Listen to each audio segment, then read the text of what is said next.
geografski majhnosti Slovenije in da nas na tem omejenem območju živi 2 milijona prebivalcev, pa smo za nekatere podjetnike še vedno zelo zanimiv, očitno pa tudi donosen trg. Na slovenskem trgu mobilnih komunikacij so že 4 ponudniki s svojim omrežjem in človek bi pričakoval, da se bo število mobilnih operaterjev še zmanjšalo, ne pa povečalo. Če so pričakovanja eno, potem je realnost druga. Na trg mobilne komunikacije je prišel nov ponudnik, podjetje Softnet Mobil, ki nima svojega omrežja, temveč omrežje najema. Softnet Mobil je edini specializirani ponudnik za podjetje na področju mobilne telefonije. Zakaj se je podjetje Softnet odločilo za vstop na slovenski mobilni trg, pa prisluhnimo direktorju podjetja Andreju Boštjančiču, kaj je povedal na nedavni novinarski konferenci. Spoštovani, najprej lep pozdrav tudi v mojem imenu. Podjetje Softnet je na trgu že 21 let s svojimi telekomunikacijskimi storitvami, predvsem na fiksnem področju. In smo prisotni poleg Slovenije še v ostalih 15 državah, se pravi poleg Slovenije še Hrvaška, Srbija, Bosna in Hercegovina, Črna Gora, Makedonija, Nemčija, Avstrija, Bolgarija, Romunija, Albanija, Rusija in potem v Aziji, Kitajska, Singapur, Vietnam, ter Filipini od lanskega leta. V Sloveniji imamo 18 zaposlenih, v celem svetu pa preko 55. Z januarjem smo vstopili kot 7. ponudnik mobilne telefonije tudi na področje mobilnih telekomunikacij v Sloveniji. Na slovenskem trgu, kot veste, so že 4 ponudniki z svojim omrežjem in pa 3 z najetim omrežjem. Zdaj, seveda, v prihodnje pričakujemo, da se bo število operaterjev zmanjšalo, zato pač menimo, da kljub temu, da je naša odločitev pač pogumna, mislim, da je prava. Za ta korak smo se pa seveda odločili zato, ker bi želeli zaokrožiti svojo ponudbo fiksnih storitev. Tako da ponudimo podjetjem celovito storitev. Menimo namreč, da je v segmentu zahtevnejših naročnikov še vedno prostor, se pravi tako pri manjših kot pri večjih podjetjih, še vedno prostor za novega ponudnika. Z mobilno telefonijo seveda bomo iskali sinergije tudi v drugih državah, tako da po uspešnem zagonu v Sloveniji se bomo osredotočili tudi na druge države v tej regiji, se pravi Hrvaška, Bosna in Hercegovina ter Srbija. Upravljamo seveda svoje napredno omrežje, ki zagotavlja kakovostne tako podatkovne kot glasovne storitve. In te so seveda oblikovane posebej za podjetja, ki imajo centralizirane IT storitve. In zakaj v bistvu tukaj pravzaprav gre? Gre za to, da če je vaše podjetje v različnih državah, v regiji, vam lahko mi kot en ponudnik zagotavljamo te storitve v vseh državah. Se pravi, podjetje ne potrebuje različnih operaterjev v vsaki državi posebej.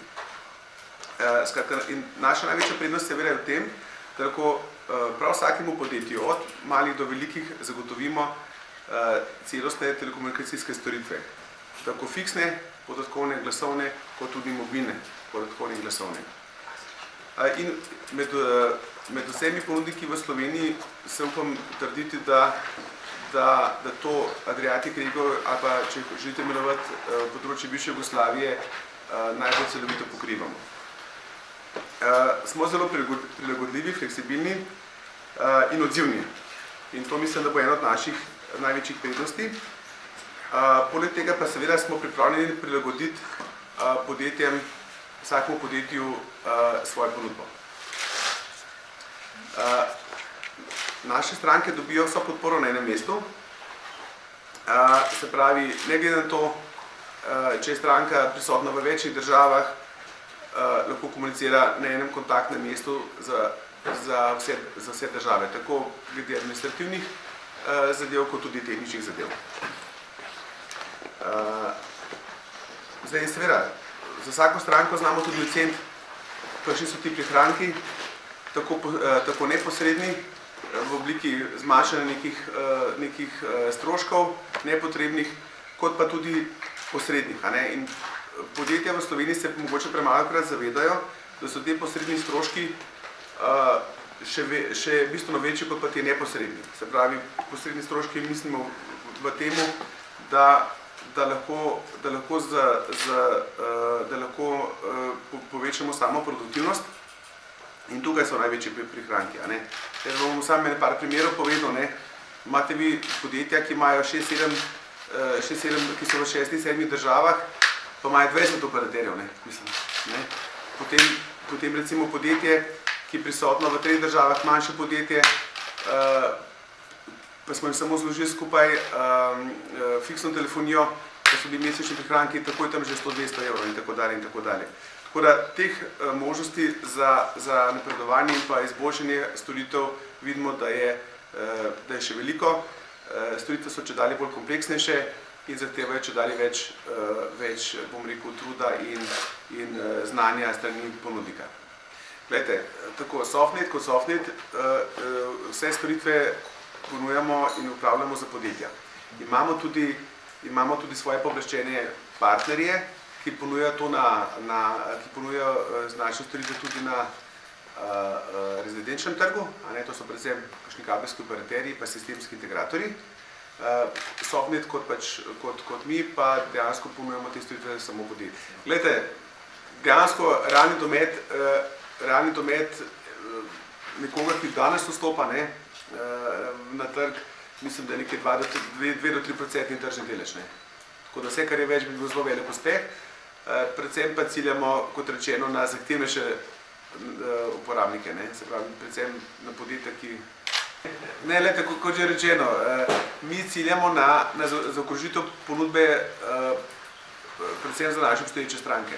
Se pravi, strankam, ki že zagotavljamo podatkovne storitve, pa fiksno telefonijo, želimo ponuditi še mobilno telefonijo. To je v bistvu ključen cilj, zato da ker stranke se veste, tako kot vi doma mogoče ali pa v podjetju, težite k temu, da imate enega operaterja za vse, če je le to mogoče ali če je le smiselno. Ta segment in pa segment zahtevnejših naročnikov. Poglejte, vam bom čist primer povedal. Poznamo podjetje, ki plačuje nekaj tisoč evrov na mesec, pa čaka na ponudbo 3 mesece. Razumete? Tak mu bomo verjetno znali prevzeti stranko.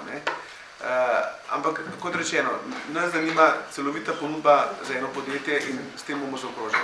Se pravi, da bomo mi, a veste, tudi si ne delamo utvar, da bomo mi za enemu podjetju prodali samo mobilno telefonijo, ker verjetno ni smiselno.